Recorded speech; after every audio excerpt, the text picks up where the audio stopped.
présenté par rosetabiblia.com.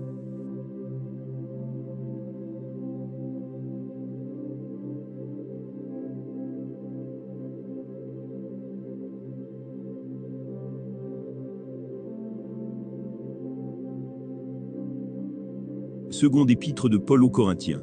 1. Paul, apôtre de Jésus-Christ par la volonté de Dieu, et le frère Timothée, à l'église de Dieu qui est à Corinthe, et à tous les saints qui sont dans toute l'Achaïe. Que la grâce et la paix vous soient données de la part de Dieu, notre Père et du Seigneur Jésus-Christ.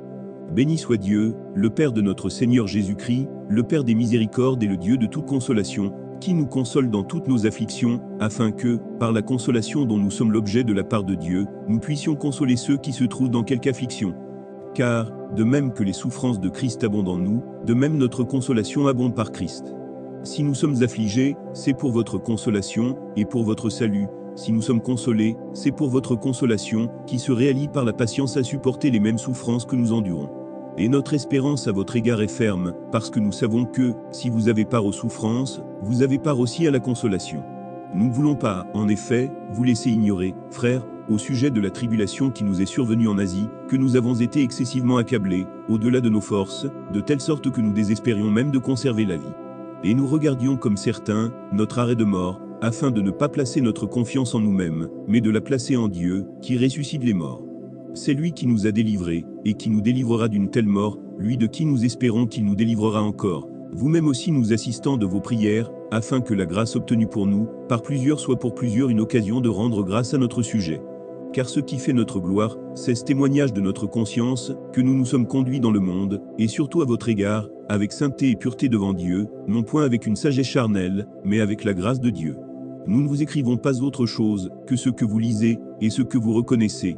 Et j'espère que vous le reconnaîtrez jusqu'à la fin, comme vous avez déjà reconnu en partie, que nous sommes votre gloire, de même que vous serez aussi la nôtre au jour du Seigneur Jésus.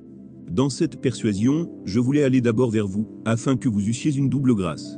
Je voulais passer chez vous pour me rendre en Macédoine, puis revenir de la Macédoine chez vous, et vous m'auriez fait accompagner en Judée. Est-ce que, en voulant cela, j'ai donc usé de légèreté? Ou bien, mes résolutions sont-elles des résolutions selon la chair, de sorte qu'il y ait en moi le oui et le non? Aussi vrai que Dieu est fidèle, la parole que nous vous avons adressée n'a pas été oui et non. Car le Fils de Dieu, Jésus-Christ, qui a été prêché par nous au milieu de vous, par moi, et par Sylvain, et par Timothée, n'a pas été oui et non, mais c'est oui qui a été en lui. Car, pour ce qui concerne toutes les promesses de Dieu, c'est en lui qu'est le oui. C'est pourquoi encore l'amen par lui est prononcé par nous à la gloire de Dieu. Et celui qui nous a fermis avec vous en Christ, et qui nous a oints, c'est Dieu, lequel nous a aussi marqués d'un sceau, et a mis dans nos cœurs les arts de l'esprit. Or, je prends Dieu à témoin sur mon âme, que c'est pour vous épargner que je ne suis plus allé à Corinthe. Non pas que nous dominions sur votre foi, mais nous contribuons à votre joie, car vous êtes fermes dans la foi. 2 Corinthiens 2. Je résolus donc en moi-même de ne pas retourner chez vous dans la tristesse. Car si je vous attriste, qui peut me réjouir, sinon celui qui est attristé par moi? J'ai écrit comme je l'ai fait pour ne pas éprouver, à mon arrivée, de la tristesse de la part de ceux qui devaient me donner de la joie, ayant en vous tous cette confiance, que ma joie est la vôtre à tous. C'est dans une grande affliction, le cœur angoissé, et avec beaucoup de larmes, que je vous ai écrit, non pas afin que vous fussiez attristés, mais afin que vous connussiez l'amour extrême, que j'ai pour vous. Si quelqu'un a été une cause de tristesse, ce n'est pas moi qui l'a attristé, c'est vous tous, du moins en partie, pour ne rien exagérer. Il suffit pour cet homme du châtiment, qui lui a été infligé par le plus grand nombre, en sorte que vous devez bien plutôt lui pardonner et le consoler, de peur qu'il ne soit accablé par une tristesse excessive. Je vous exhorte donc à faire acte de charité envers lui. Car je vous ai écrit aussi dans le but de connaître, en vous mettant à l'épreuve, si vous êtes obéissant en toutes choses. Or, à qui vous pardonnez, je pardonne aussi. Et ce que j'ai pardonné, si j'ai pardonné quelque chose, c'est à cause de vous, en présence de Christ, afin de ne pas laisser à Satan l'avantage sur nous, car nous n'ignorons pas ses desseins. Au reste, lorsque je fus arrivé à Troie pour l'évangile de Christ, quoique le Seigneur m'eût ouvert une porte, je n'eus point de repos d'esprit, parce que je ne trouvais pas Tite, mon frère. C'est pourquoi, ayant pris congé d'eux, je partis pour la Macédoine. Grâce soit rendue à Dieu, qui nous fait toujours triompher en Christ, et qui répand par nous en tout lieu, l'odeur de sa connaissance. Nous sommes, en effet, pour Dieu la bonne odeur de Christ, parmi ceux qui sont sauvés, et parmi ceux qui périssent. Aux uns, une odeur de mort, donnant la mort. Aux autres, une odeur de vie, donnant la vie. Et qui est suffisant pour ces choses. Car nous ne falsifions point la parole de Dieu, comme font plusieurs. mais c'est avec sincérité, mais c'est de la part de Dieu, que nous parlons en Christ devant Dieu. 2 Corinthiens 3. Commençons-nous de nouveau à nous recommander nous-mêmes, ou avons-nous besoin, comme quelques-uns, de lettres de recommandation auprès de vous, ou de votre part? C'est vous qui êtes notre lettre, écrite dans nos cœurs, connue, et lue de tous les hommes. Vous êtes manifestement une lettre de Christ, écrite, par notre ministère, non avec de l'encre, mais avec l'Esprit du Dieu vivant, non sur des tables de pierre, mais sur des tables de chair, sur les cœurs. Cette assurance-là, nous l'avons par Christ auprès de Dieu. Ce n'est pas à dire que nous soyons, par nous-mêmes capables de concevoir quelque chose, comme venant de nous-mêmes. Notre capacité, au contraire, vient de Dieu. Il nous a aussi rendus capables d'être ministres d'une nouvelle alliance, non de la lettre, mais de l'esprit, car la lettre tue, mais l'esprit vivifie.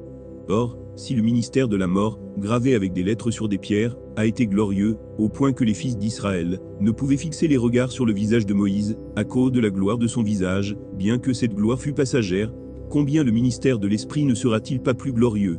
Si le ministère de la condamnation a été glorieux, le ministère de la justice est de beaucoup supérieur en gloire. Et, sous ce rapport, ce qui a été glorieux ne l'a point été, à cause de cette gloire qui lui est supérieure. En effet, si ce qui était passager a été glorieux, ce qui est permanent est bien plus glorieux. Ayant donc cette espérance, nous usons d'une grande liberté, et nous ne faisons pas comme Moïse, qui mettait un voile sur son visage, pour que les fils d'Israël ne fixassent pas les regards sur la fin de ce qui était passager. Mais ils sont devenus durs d'entendement. Car jusqu'à ce jour, le même voile demeure quand ils font la lecture de l'Ancien Testament, et ils ne se lèvent pas, parce que c'est en Christ qu'il disparaît. Jusqu'à ce jour, quand on lit Moïse, un voile est jeté sur leur cœur. Mais lorsque les cœurs se convertissent au Seigneur, le voile est ôté. Or, le Seigneur c'est l'Esprit. Et là où est l'Esprit du Seigneur, là est la liberté. Nous tous qui, le visage découvert, contemplons comme dans un miroir, la gloire du Seigneur, nous sommes transformés en la même image, de gloire en gloire, comme par le Seigneur, l'Esprit. 2 Corinthiens 4. C'est pourquoi, ayant ce ministère, selon la miséricorde qui nous a été faite, nous ne perdons pas courage. Nous rejetons les choses honteuses, qui se font en secret, nous n'avons point une conduite astucieuse, et nous n'altérons point la parole de Dieu. Mais, en publiant la vérité, nous nous recommandons à toute conscience d'homme devant Dieu. Si notre évangile est encore voilé, il est voilé pour ceux qui périssent. Pour les incrédules dont le Dieu de ce siècle a aveuglé l'intelligence, afin qu'ils ne visent pas briller la splendeur de l'évangile de la gloire de Christ, qui est l'image de Dieu. Nous ne nous prêchons pas nous-mêmes, c'est Jésus-Christ le Seigneur que nous prêchons, et nous nous disons vos serviteurs à cause de Jésus. Car Dieu, qui a dit « La lumière brillera du sein des ténèbres », a fait briller la lumière dans nos cœurs, pour faire resplendir la connaissance de la gloire de Dieu sur la face de Christ. Nous portons ce trésor dans des vas de terre, afin que cette grande puissance soit attribuée à Dieu, et non pas à nous. Nous sommes pressés de toute manière, mais non réduits à l'extrémité, dans la détresse, mais non dans le désespoir, persécutés, mais non abandonnés, abattus, mais non perdus, portant toujours avec nous dans notre corps, la mort de Jésus, afin que la vie de Jésus soit aussi manifestée dans notre corps. Car nous qui vivons, nous sommes sans cesse livrés à la mort à cause de Jésus, afin que la vie de Jésus soit aussi manifestée dans notre chair mortelle. Ainsi la mort agit en nous, et la vie agit en vous.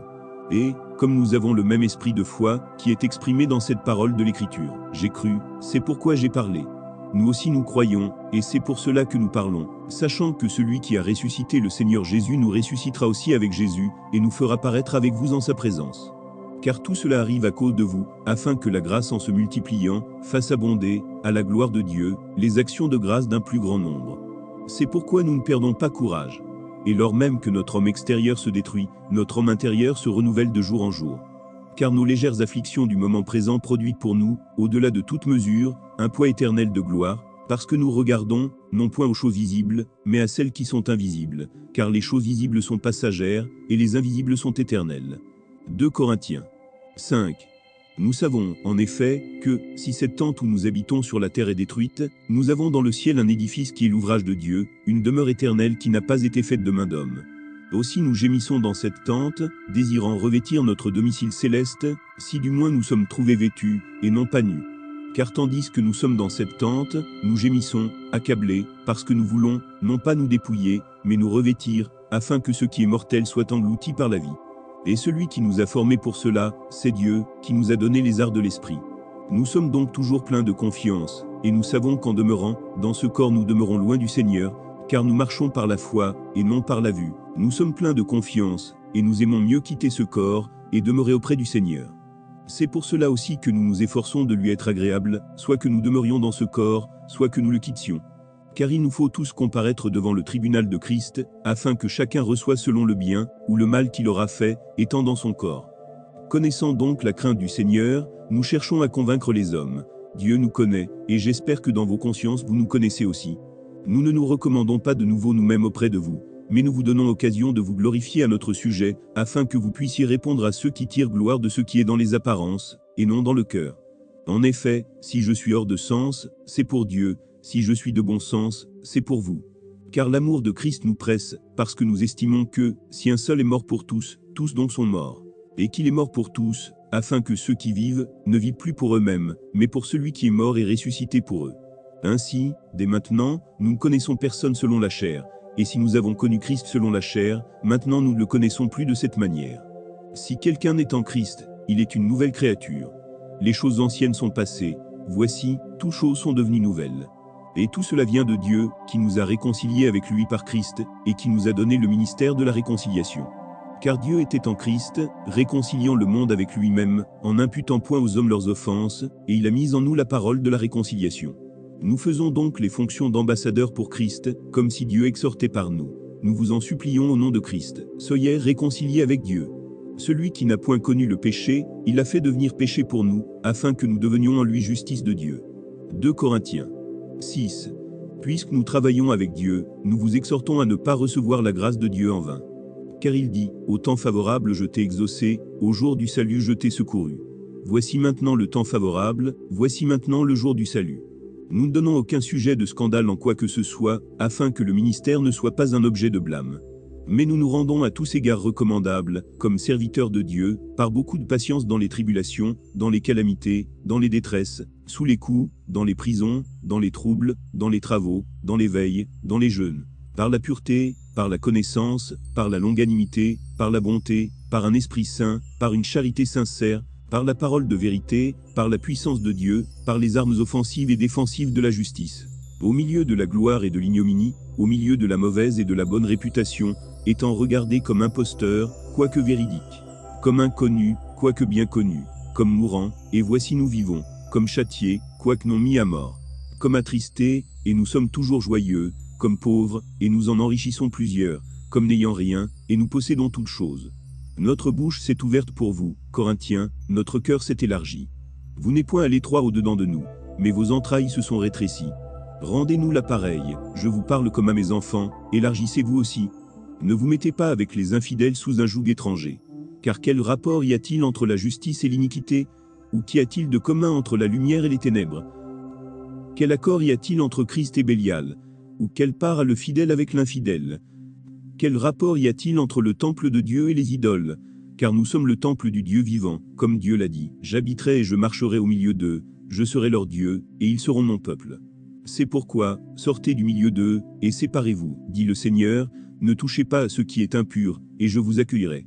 Je serai pour vous un père, et vous serez pour moi des fils et des filles, dit le Seigneur Tout-Puissant. 2 Corinthiens 7. Ayant donc de telles promesses, bien-aimés, purifions-nous de toute souillure de la chair et de l'esprit, en achevant notre sanctification dans la crainte de Dieu. Donnez-nous une place dans vos cœurs. Nous n'avons fait tort à personne, nous n'avons ruiné personne, nous n'avons tiré du profit de personne.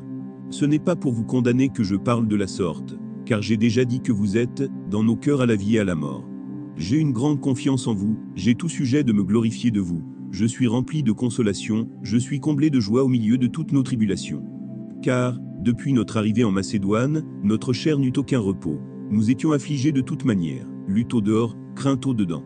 Mais Dieu, qui console ceux qui sont abattus, nous a consolés par l'arrivée de Tite, et non seulement par son arrivée, mais encore par la consolation que Tite lui-même ressentait à votre sujet. Il nous a raconté votre ardent désir, vos larmes, votre zèle pour moi, en sorte que ma joie a été d'autant plus grande. Quoique je vous ai attristé par ma lettre, je ne m'en repens pas. Et, si je m'en suis repenti, car je vois que cette lettre vous a attristé, bien que momentanément, je me réjouis à cette heure, non pas de ce que vous avez été attristé, mais de ce que votre tristesse vous a porté à la repentance. Car vous avez été attristé selon Dieu, afin de ne recevoir de notre part aucun dommage. En effet, la tristesse selon Dieu produit une repentance à salut, dont on ne se repent jamais, tandis que la tristesse du monde produit la mort. Et voici, cette même tristesse selon Dieu, quel empressement n'a-t-elle pas produit en vous? Quelle justification, quelle indignation, quelle crainte, quel désir ardent, quel zèle, quelle punition! Vous avez montré à tous égards que vous étiez purs dans cette affaire. Si donc je vous ai écrit, ce n'était ni à cause de celui qui a fait l'injure, ni à cause de celui qui l'a reçu. C'était afin que votre empressement pour nous fût manifesté parmi vous devant Dieu. C'est pourquoi nous avons été consolés. Mais, outre notre consolation, nous avons été réjouis beaucoup plus encore par la joie de Tite, dont l'esprit a été tranquillisé par vous tous. Et si devant lui, je me suis un peu glorifié à votre sujet, je n'en ai point eu de confusion, mais, comme nous vous avons toujours parlé selon la vérité, ce dont nous nous sommes glorifiés auprès de Tite s'est trouvé être aussi la vérité. Il éprouve pour vous un redoublement d'affection, au souvenir de votre obéissance à tous, et de l'accueil que vous lui avez fait avec crainte et tremblement. Je me réjouis de pouvoir en toutes choses me confier en vous. 2 Corinthiens 8. Nous vous faisons connaître, frères, la grâce de Dieu, qui s'est manifestée dans les églises de la Macédoine. Au milieu de beaucoup de tribulations qui les ont éprouvées, leur joie débordante, et leur pauvreté profonde ont produit avec abondance de riches libéralités de leur part. Ils ont, je l'atteste, donné volontairement selon leurs moyens, et même au-delà de leurs moyens, nous demandant avec de grandes instances, la grâce de prendre part à l'assistance destinée aux saints. Et non seulement ils ont contribué comme nous l'espérions, mais ils se sont d'abord donnés eux-mêmes au Seigneur, puis à nous, par la volonté de Dieu. Nous avons donc engagé Tite à achever, chez vous cette œuvre de bienfaisance, comme il avait commencé. De même que vous excellez en toutes choses, en foi, en parole, en connaissance, en zèle à tous égards, et dans votre amour pour nous, faites en sorte d'exceller aussi dans cette œuvre de bienfaisance. Je ne dis pas cela pour donner un ordre, mais pour éprouver, par le zèle des autres, la sincérité de votre charité. Car vous connaissez la grâce de notre Seigneur Jésus-Christ, qui pour vous s'est fait pauvre, de riche qu'il était, afin que par sa pauvreté vous fussiez enrichis. C'est un avis que je donne là-dessus, car cela vous convient, à vous qui non seulement avez commencé à agir, mais qui en avez eu la volonté dès l'année dernière. Achevez donc maintenant d'agir, afin que l'accomplissement selon vos moyens réponde à l'empressement que vous avez mis à vouloir. La bonne volonté, quand elle existe, est agréable en raison de ce qu'elle peut avoir à sa disposition, et non de ce qu'elle n'a pas. Car il s'agit, non de vous exposer à la détresse, pour soulager les autres, mais de suivre une règle d'égalité. Dans la circonstance présente, votre superflu pourvoira à leurs besoins, afin que leur superflu pourvoie pareillement au vôtre, en sorte qu'il y ait égalité, selon qu'il est écrit, celui qui avait ramassé beaucoup n'avait rien de trop, et celui qui avait ramassé peu n'en manquait pas.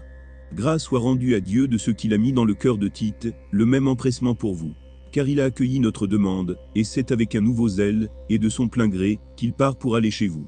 Nous envoyons avec lui le frère dont la louange, en ce qui concerne l'Évangile, est répandue dans toutes les églises, et qui, de plus, a été choisi par les églises, pour être notre compagnon de voyage dans cette œuvre de bienfaisance, que nous accomplissons à la gloire du Seigneur même, et en témoignage de notre bonne volonté.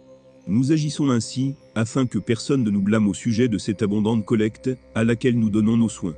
Car nous recherchons ce qui est bien, non seulement devant le Seigneur, mais aussi devant les hommes. Nous envoyons avec eux notre frère, dont nous avons souvent éprouvé le zèle dans beaucoup d'occasions, et qui en montre plus encore cette fois à cause de sa grande confiance en vous. Ainsi, pour ce qui est de Tite, il est notre associé et notre compagnon d'œuvre auprès de vous, et pour ce qui est de nos frères, ils sont les envoyés des églises, la gloire de Christ. Donnez-leur donc, à la face des églises, la preuve de votre charité, et montrez-leur que nous avons sujet de nous glorifier de vous. 2 Corinthiens 9. Il est superflu que je vous écrive touchant l'assistance destinée aux saints. Je connais, en effet, votre bonne volonté, dont je me glorifie pour vous auprès des Macédoniens, en déclarant que l'Achaïe est prête depuis l'année dernière, et ce zèle de votre part a stimulé le plus grand nombre. J'envoie les frères, afin que l'éloge que nous avons fait de vous ne soit pas réduit à néant sur ce point-là, et que vous soyez prêts, comme je l'ai dit. Je ne voudrais pas, si les Macédoniens m'accompagnent, et ne vous trouvent pas prêts, que cette assurance tournât à notre confusion, pour ne pas dire à la vôtre. J'ai donc jugé nécessaire d'inviter les frères à se rendre auparavant chez vous, et à s'occuper de votre libéralité déjà promise, afin qu'elle soit prête, de manière à être une libéralité, et non un acte d'avarice. Sachez-le, celui qui sème peu moissonnera peu, et celui qui sème abondamment moissonnera abondamment. Que chacun donne comme il a résolu en son cœur, sans tristesse ni contrainte, car Dieu aime celui qui donne avec joie.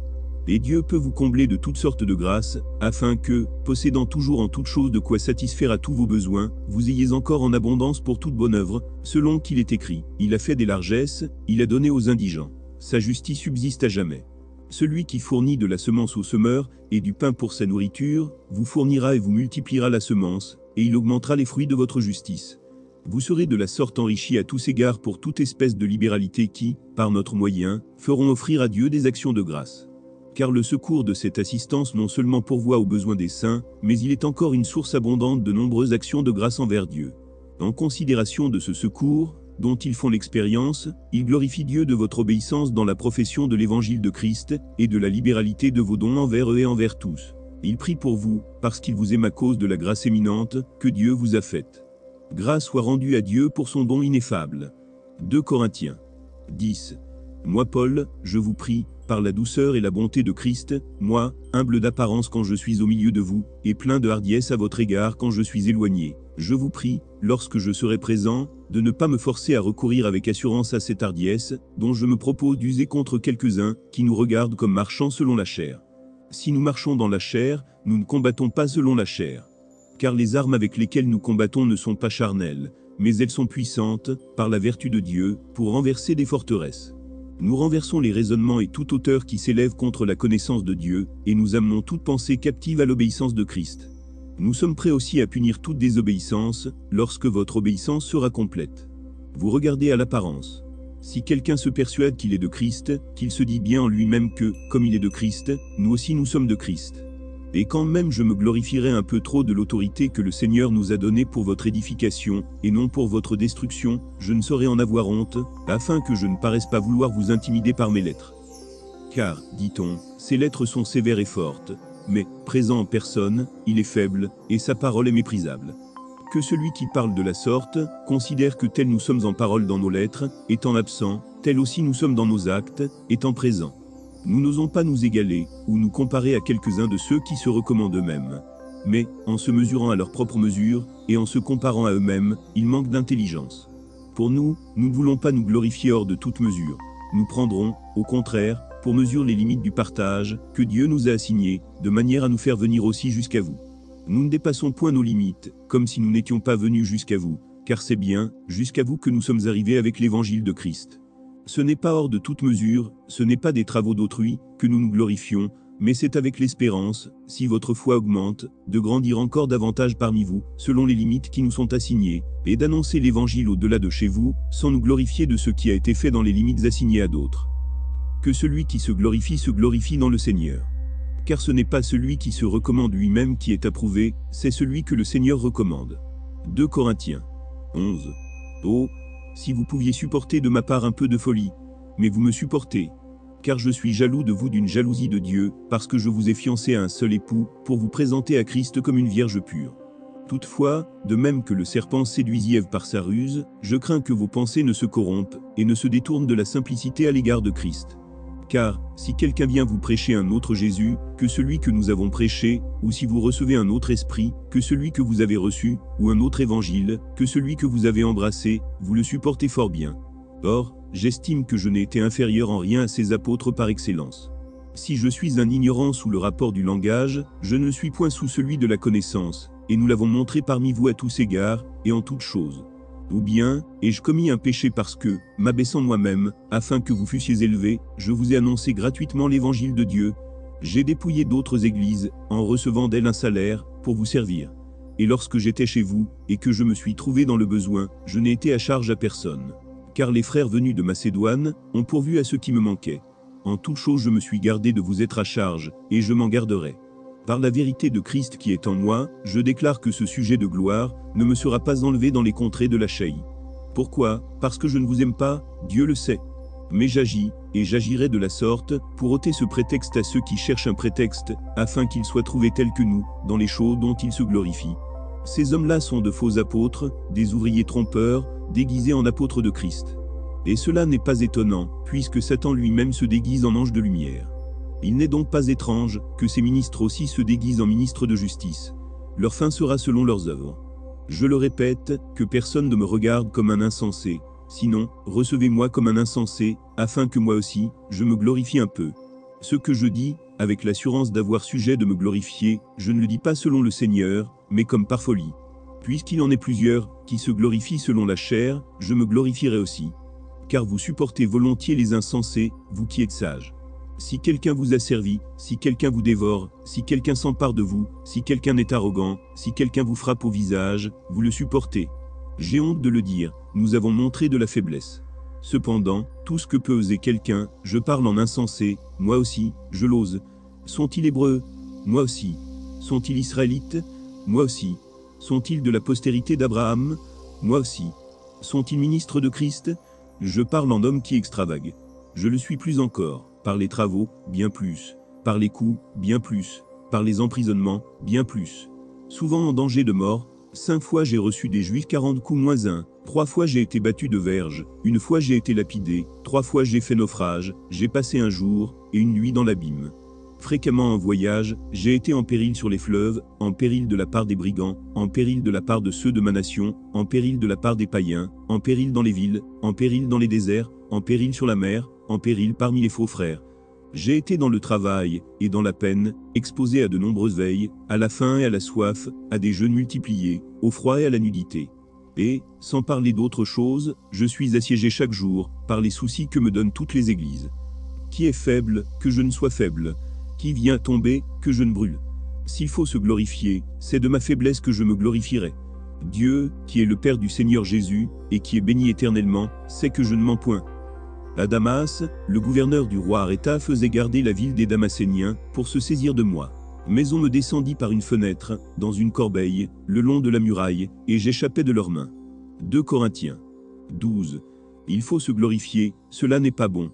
J'en viendrai néanmoins à des visions et à des révélations du Seigneur.